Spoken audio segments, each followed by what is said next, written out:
दोस्तों, क्या आपने कभी सोचा है कि इंसान का बच्चा जन्म के बाद महीनों तक चल क्यों नहीं पाता, जबकि जंगल के जानवरों के बच्चे जन्म लेते ही अपने पैरों पर खड़े हो जाते हैं?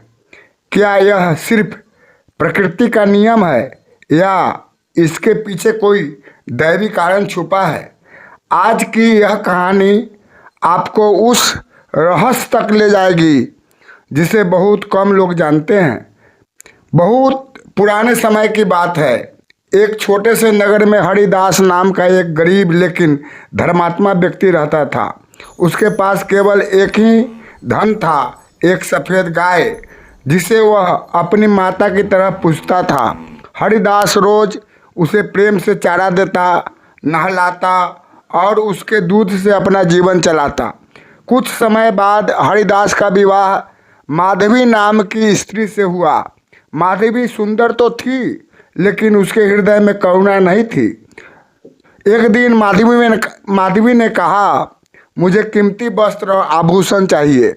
इस गाय से बस इतना ही दूध मिलता है, इससे हमारा भविष्य नहीं बदलेगा।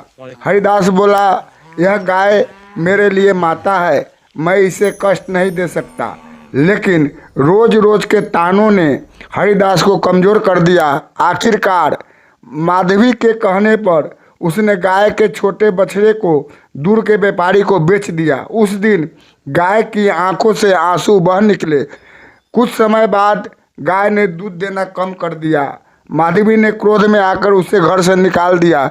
बेचारी गाय जंगल की ओर चली गई। वही एक दिन उसने एक और बछड़े को जन्म दिया, लेकिन बछड़ा इतना कमज़ोर था कि खड़ा भी नहीं हो पा रहा था।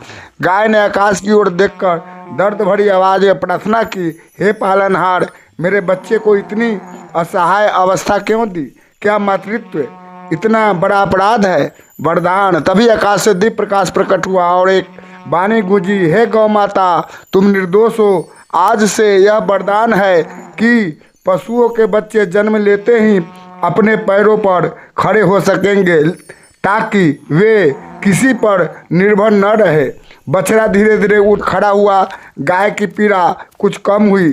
श्राप का कारण! कुछ देर बाद माधवी वहां पहुंची। उसने देखा बछड़ा अब साफ है और चल सकता है। लालच में आकर उसने उसे पकड़ने की कोशिश की। गाय ने रोते हुए कहा, जब मेरा बच्चा असहाय था तब तुम उन्हें घिन आ रही थी, अब इसे मत छुओ। क्रोध में आकर माधवी ने बछड़े को धक्का दे दिया।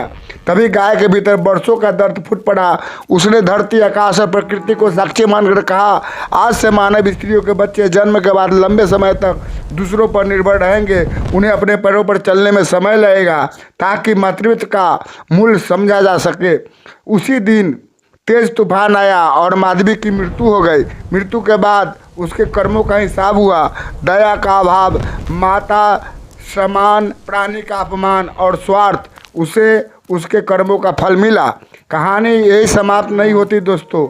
इसका संदेश है, जो जीव निर्बल है वही सबसे पवित्र है। गौ सेवा केवल परंपरा नहीं, करुणा है। और मातृत्व का अपमान कभी सुख नहीं देता। इसलिए गाय को प्रेम से भोजन देना पुण्य माना गया है और उसकी पीड़ा को समझना मानवता की पहचान। दोस्तों, अगर यह कहानी आपके हृदय को छू गई हो तो कमेंट में ज़रूर लिखें, गौ माता की जय, जय करुणा, जय मानवता, हर हर महादेव।